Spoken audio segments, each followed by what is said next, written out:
उलटा. आता याच्या मतानं भांडणं होऊनच नाही राहिले, हे सुधारलेली असेल आणि म्हणून त्याने सांगितलं बाई काही करजो पण शेपूट सोडायचं नाही. आता अर्ध्या पात्रात आला आणि यानं पुन्हा म्हटलं बाई काही करजो पाण्याला ओढ आहे पण बैलाचं शेपूट सोडायचं नाही.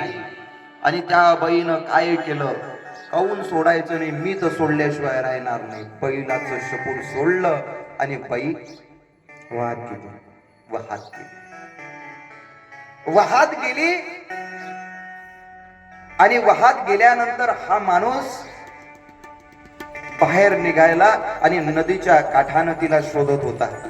एक जण विचारतो त्याला, म्हणे का हो, का बरं शोधताय, कुठे फिरता? म्हणे माझी पत्नी अहो वाहत गेली.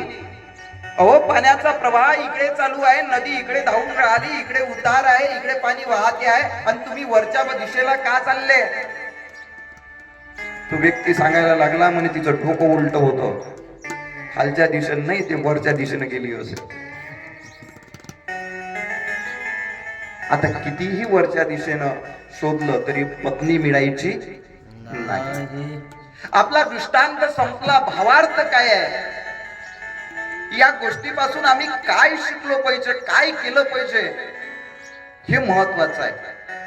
आत्मदेव ब्राह्मण आणि धुंदुकारी हिची गोष्ट सांगताना हा प्रसंग मी तुम्हाला सांगितला. जर स्वभावात विपरीत परिणाम असेल, जर विपरीतता असेल, स्वभाव जर दुराग्रही असेल, एक या टोकाचा एक त्या टोकाचा असेल, तर संसार मात्र व्यवस्थित चालत नाही. ज्याप्रमाणे पत्नी खालच्या दिशेने वाहून जाते आहे, पती वरच्या दिशेने शोधते आहे, दोघाचा मेळ बसणार नाही.